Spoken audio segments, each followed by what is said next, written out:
the different birthday parties, the different things your mother would do. I mean, to me, she did some fascinating things for your parties. Well, I don't remember. I think probably it was my 11th or 12th birthday that it was the first birthday party I think I ever had.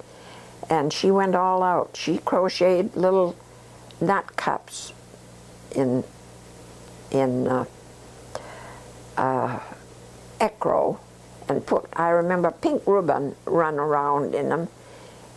And then she starched them and molded them over cups or over something.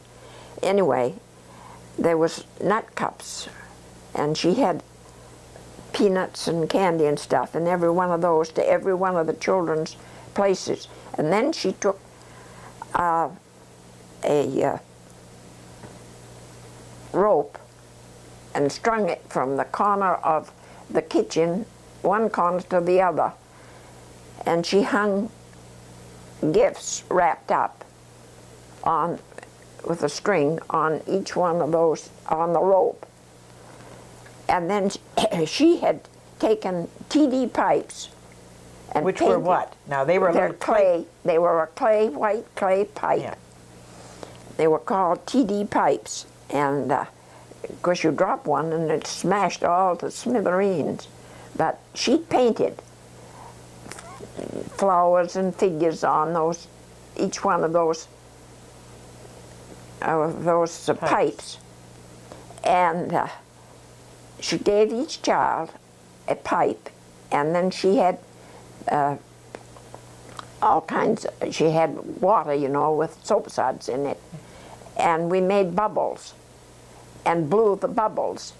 And the bubble, if your bubble hit the gift, that was your gift. She'd take it down and give it to you. So the kids all had, that came to the party, all had presents. Had presents. And one girl said, Ethel Baker said, Ethel Bowden she was then, she said, I'm going home with more than I brought. So what did you eat at your birthday party? Oh, we had, tell you the truth, I don't remember what we had. You always seem to remember every little detail. I know it. I guess probably ice cream, and if it was ice cream, it was homemade. I guess probably it was ice cream and cake. And another thing she had was in the middle of the table was like what we call jackahonna pie. And there was a dish in the middle of the table, and it was covered with something over the top, some kind of paper that she'd put over the top. And underneath that paper, around the bowl, she had strings hanging out. And each kid could pull a string, and there was a present in there for each kid. She really did go all out, didn't she? She sure did. She did an awful lot of those things. Now, I can remember also, now, which must have been Christmas, of your brother buying you a doll and how she used to change the doll. Oh, my first Christmas.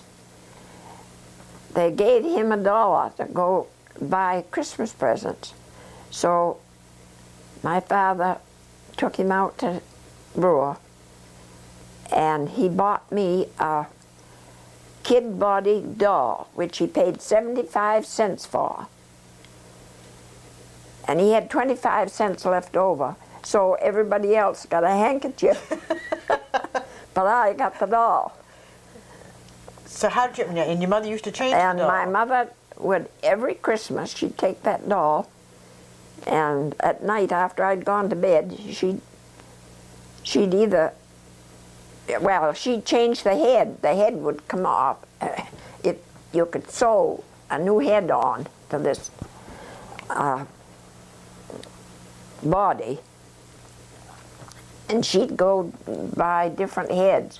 Sometimes she'd have a baby doll, and sometimes she would have a doll with hair. Yeah. And then she'd dress the doll to go along with whatever the head was. But she changed it several times while I was growing up. And then, of course, the Tibbetses gave me that beautiful, great, big doll that was 36 inches? 32 inches tall. 32 inches tall. And it had real hair. China face. China face. Beautiful, and it beautiful was a face. I remember gorgeous, that. gorgeous doll. And they took and made, I don't know how many dresses now, 2 or 3 different outfits. And they had a coat, they made a coat. It was out of gray broadcloth coat, and they had little white fur down the front of it, I can remember. And a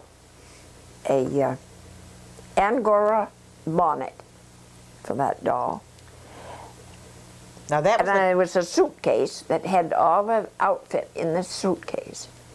Now that was the doll you gave me. Yes. Years later. That's right. They had it restrung because it had elastic rubber type that the wrist moved, had fingers, you could put gloves on. Remember that? Yeah. The elbows, the arm, everything moved. It was all jointed. The legs moved, the knees. It would even stand. It must have stood that high. Yeah. It was a beautiful. Well, if we had it today, the doll would be well worth over $3,000.